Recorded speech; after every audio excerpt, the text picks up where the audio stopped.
Hi everyone. ఈరోజు topic Bayes theorem from probability important LAQ for IP students.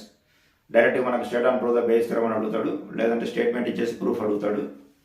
ఇక్కడ what is the statement? E1, E2, E3, N are mutual exclusive and exhaustive events with P of A not equal to 0 అన్నాడు. Then for any event A, probability of EK by A equal to P of EK into A by EK by sigma P of A into A by A అని prove చేయమన్నాడు ఇక్కడ మనకి. So ఇక్కడ మనకు గుర్తుపెట్టుకోవాల్సింది ఏంటంటే, మీరు ప్రూఫ్లో ఫస్ట్ ఒక డయాగ్రామ్ డ్రా చేయండి. సో ఇది శాంపిల్ స్పేస్ అని తీసుకున్నాను. ఇక్కడ ఎన్ని ఈవెంట్స్ అన్నాడు, E1, E2, E3. ఒక ఈవెంట్స్ డ్రా చేయండి. And so on. దీన్ని E1 అంటున్నాను, దీన్ని E2 అంటున్నాను, దీన్ని E3, E4. ఇచ్చిన స్టేట్మెంట్కి ఒక డయాగ్రామ్ డ్రా చేసుకోండి ఫస్ట్. ఇది sample space. E1, E2, EN are n mutual exclusive అంటే కామన్ రీజియన్ ఉండదు, and exhaustive events there is no common region.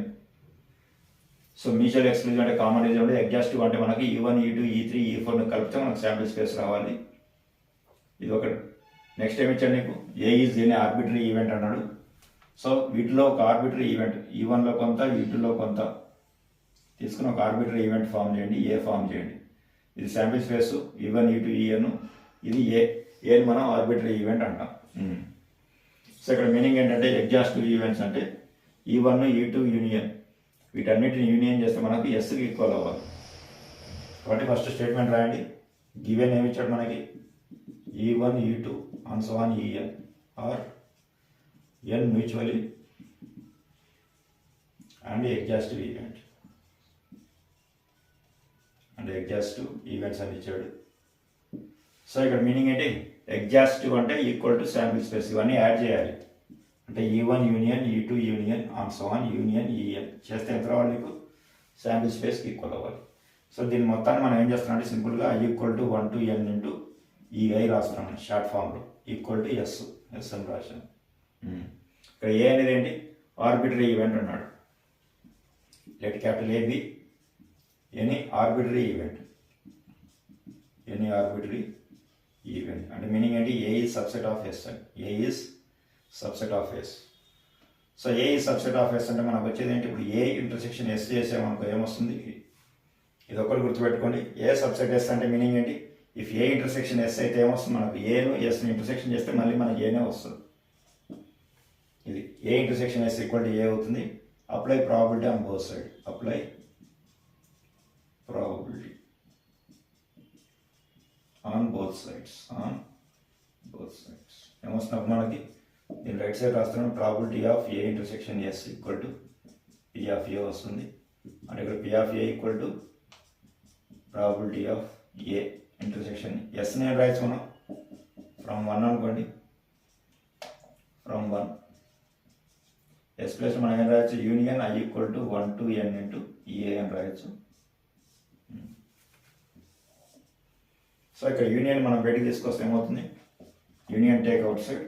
Probability of union I equal to 1 to n into A రాశాను. Union బయటికి రాశాను. ఇక్కడ intersection అలాగే ఉంది. EA అని రాశాను. యూనియన్ అంటే సిగ్మా అని, సమ్మేషన్ అని. అంటే I equal to 1 to n అని రాయండి. రిమూవ్ చేసి sigma I equal to 1 to n రాసి probability of A intersection EA అని రాయండి. ఇక్కడ మీకు probability of A intersection EA ఉంది. ప్రాబిలిటీ ఆఫ్ ఏంటో అంటే మల్టిప్లికేషన్ థియరం అప్లై చేయాలి. మల్టిప్లికేషన్ థియరం ఏంటి? Probability of A intersection B equal to P of A into probability of B by A, లేదంటే probability of B into probability of A by B. రెండిట్లో నీకు ఏది requirement ఉందో దాన్ని బట్టి follow చేసుకోవాలి. సో ఇక్కడ మనకి ఏ ఇంటర్సెక్షన్ EA మనకి రిక్వైర్మెంట్ ఏంటి? ఏ బై EA ఉండాలి. ఏ బై అంటే P ఆఫ్ EA అని రాసుకోవాలి first. So sigma I equal to 1 to n అంటే స్టేట్మెంట్ చేసుకోండి. ఏముంది నీకు? EI ఉంది అంటే ప్రాబిలిటీ ఆఫ్ EI ఫస్ట్ రాయండి. తర్వాత ప్రాబిలిటీ ఆఫ్ ఏ బై ఏ అని రాసేసుకోండి స్టేట్మెంట్ని బట్టి. సో ఇది మనకు ఏ యొక్క టోటల్ ప్రాబిలిటీ వచ్చేసింది. దీన్ని పక్కన పెట్టేసుకోండి. ఇప్పుడు టేక్ ఎల్హెచ్ఎస్ వాల్యూ తీసుకోండి. లెఫ్ట్ హ్యాండ్ సైడ్ పార్ట్ ఏముంది నీకు? ఇక్కడ probability of EK by A ఉంది. EK by A. Conditional probability definition ఏంటి మనకి? Probability of A by B అంటే probability of A intersection B by P of B అంట. ఇది కండిషనల్ ప్రాబిలిటీ డెఫినేషన్. ఇప్పుడు ఏ ప్లస్లో ఈకే ఉంది, కింద ఏ ఉంది అంటే ఏం రాయొచ్చు మనం? Probability of EK intersection A by P of A అని రాస్తాం. P of A EK intersection A అంటే మళ్ళీ మల్టిప్లికేషన్ థియరమే. ఏం రాయాలి మనం? A into B by A. నీ రిక్వైర్మెంట్ ఏంటి? ఫస్ట్ ఏ కదా రాయాల్సింది, అంటే పి ఆఫ్ ఈకే రాసుకో.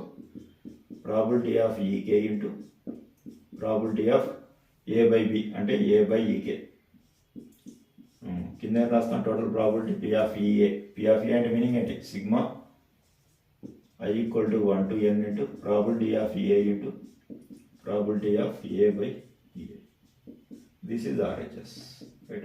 LHS తీసుకున్నాం, RHS prove చేయాలి. Theorem proved. This statement. So simple one. Adjustive events అంటే యూనియన్ చేస్తే S కి ఈక్వల్ అవ్వాలి. I equal to 1 to n into A equal to S రాయండి. A అనేది ఆర్బిటరీ ఈవెంట్ ఆఫ్ ఈవెంట్ కాబట్టి A సబ్సెట్ S అంటే A intersection S equal to A అవుతుంది. P of A apply చేసాను, probability apply చేసాను, S తీసేసి union apply చేయండి. Union అంటే సిగ్మా వస్తుంది. Sigma equal to 1 to n అంటే ప్రాబిలిటీ ఆఫ్ ఇంటర్సెక్షన్ ఏ. ఇక్కడ మల్టిప్లికేషన్ థియరం రాయండి. ఏ ఇంటూ బి బై ఏ అంటే P of EI into A by A. First event రాయాలి, తర్వాత ఆర్బిటరీ ఈవెంట్ రాయాలి. కాబట్టి ఇక్కడ ఏని ఈవెంట్ అంటాం, ఏని ఆర్బిటరీ ఈవెంట్ అంటాం. కాబట్టి ఫస్ట్ మన ప్రిఫరెన్స్ ఈవెంట్కి, తర్వాత arbitrary events. So probability of EK intersection A అంటే ఫస్ట్ మన ఈవెంట్ ఏంటి? ఈవెంట్ అంటే P of A. Next arbitrary event అంటే ఏ బై ఈకే. ఇక్కడ పి ఆఫ్ ఏ వాల్యూ ఇక్కడ ఉంది, ఇక్కడ సబ్మిట్ చేసేయండి. We have to prove.